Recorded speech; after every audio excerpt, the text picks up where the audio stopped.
the message that came up on the screen was, "Are you ready to go live?" Well, the answer is yes. I'm ready to go live. Let's do this. So it's Tuesday morning. I missed yesterday morning. I had a problem with my eye, of all things.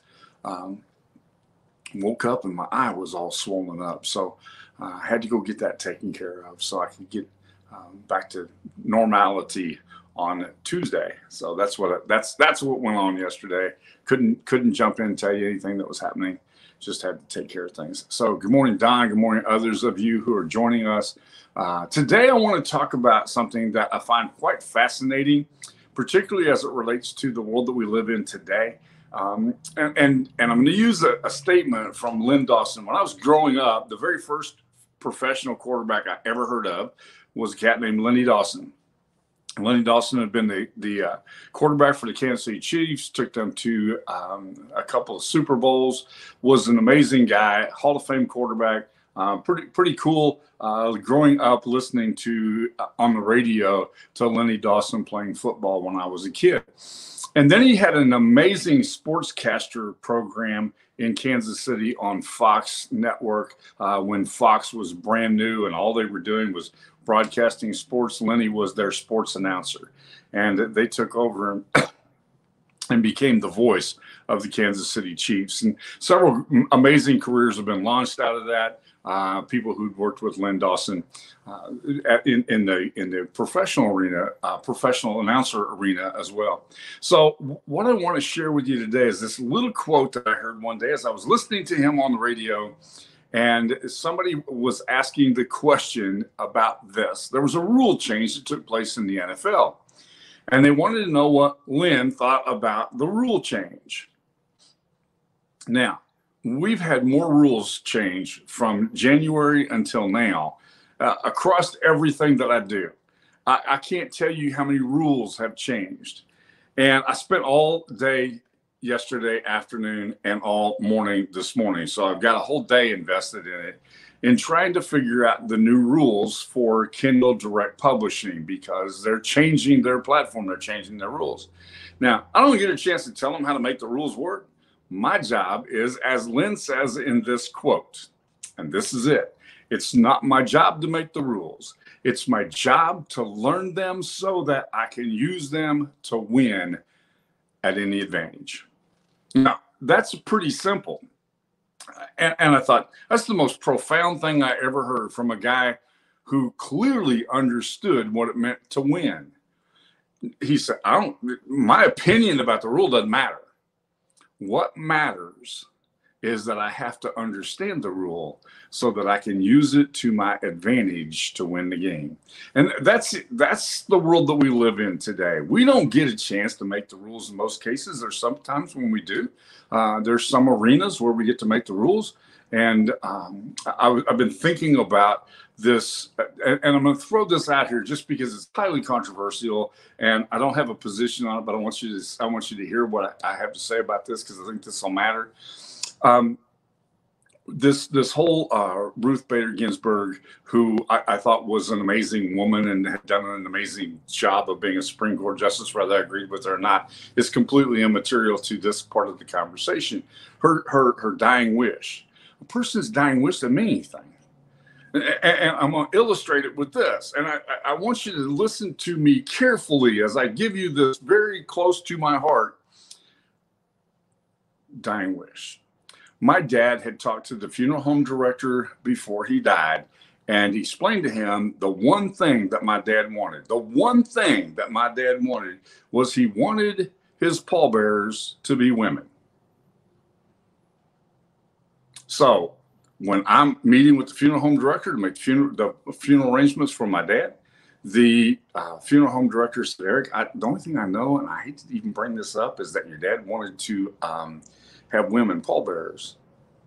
And I said, "Well, the one thing I know is that ain't going to happen." And he said, "But that's kind of the one request that your dad had."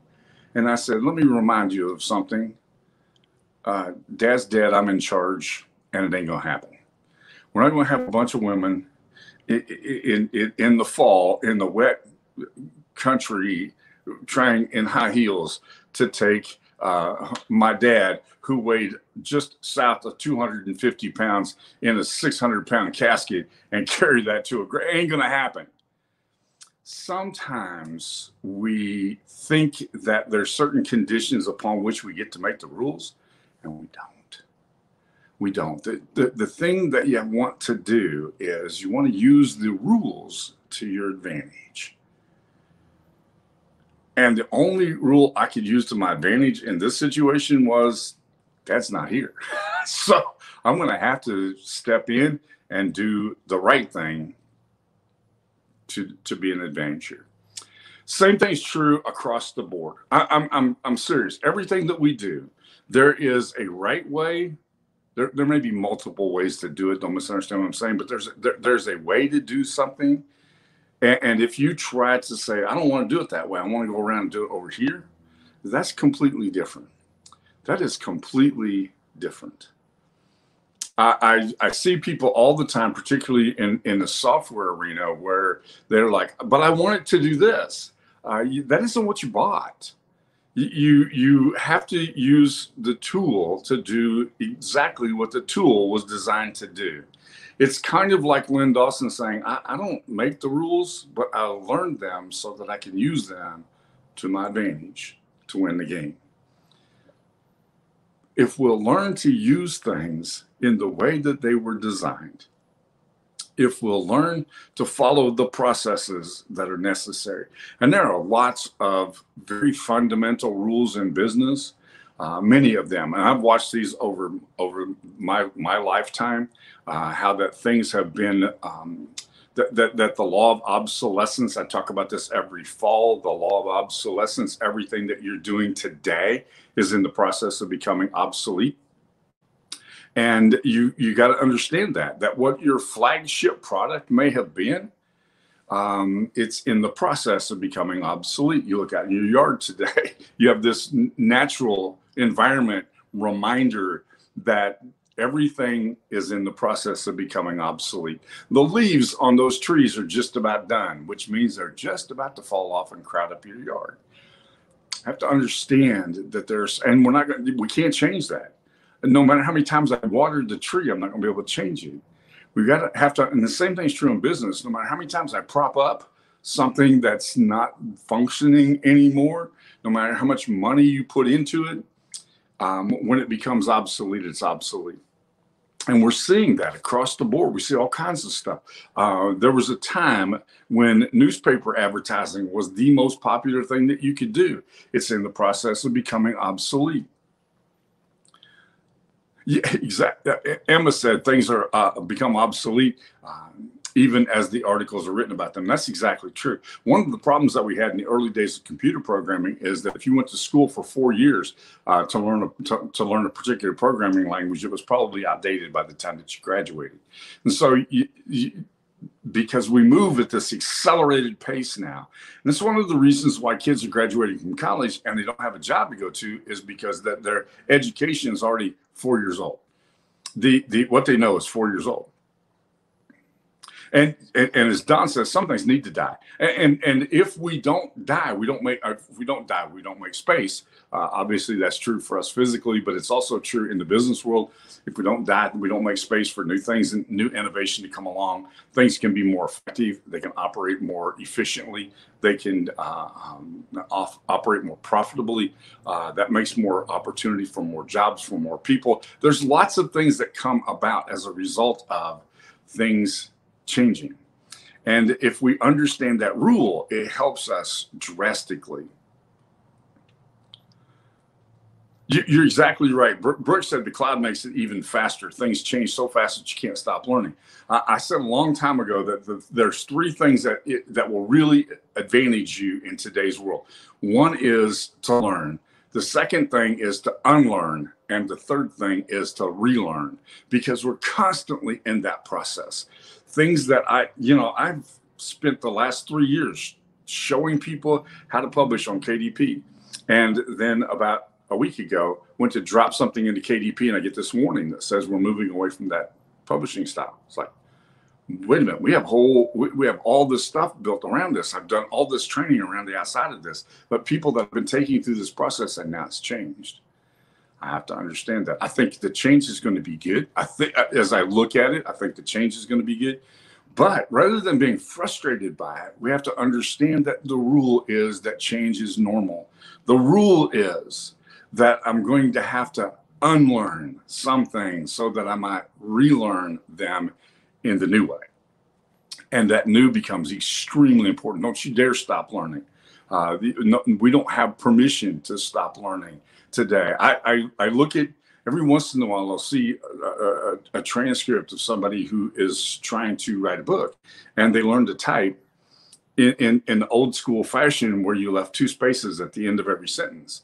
We don't do that anymore. It doesn't happen anymore. You need to relearn that. You need to relearn that skill. We have to adapt and overcome, as Don said. And you won't do that. You won't do that if you butt your head against the wall over those things, over not understanding the rules. We don't get a chance to change them. This is not our opportunity to change the rules.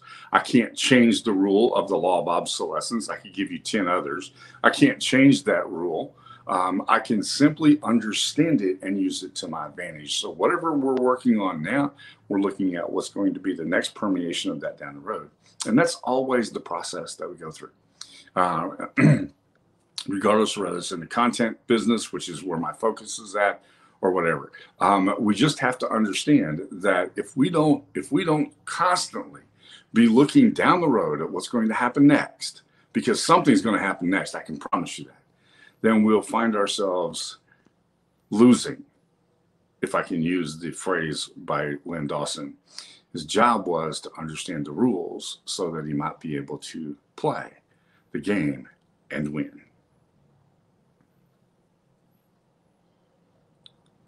Yeah, I totally agree, Emma. This is what I discovered something. I'm going to close with this because we've started down this path. So Emma has mentioned this. She said, learn to pivot instead of arguing your way back to the old way. When I first started training people to use software, we were training insurance agents who'd been highly successful to go from paper applications and paper books where you looked up the premiums and all that kind of stuff to doing all of that electronically. And the people who would tell me, I can't learn this, I'm not a geek, I will never figure out computers, I'm not techie, those people never did learn. The people who said, man, I'm gonna have to suck this up and give me your best shot, give me everything that you got, and can I call you later? And those are the people who were incredibly successful. That's been almost 20 years ago. We still run into that. It's always funny to me when, and I had this happen, not long ago. Somebody said, I'm at least 2 generations older than you. And I thought, you must be dead because there aren't 2 generations over me. Don't use age, time, experience as an obstacle. Learn the rules and make it work so that you can win in the game. Thank you for joining me today on this Tuesday. I will be back tomorrow. I had originally thought that I was going to try to travel this coming weekend. I'm not going to do that now. I'm going to hang around here for another week, probably be gone some part of next week, but I'll be letting you know. Okay. Thank you for joining me today. I look forward to talking to you soon. Love you. Have a great day. Learn the rules.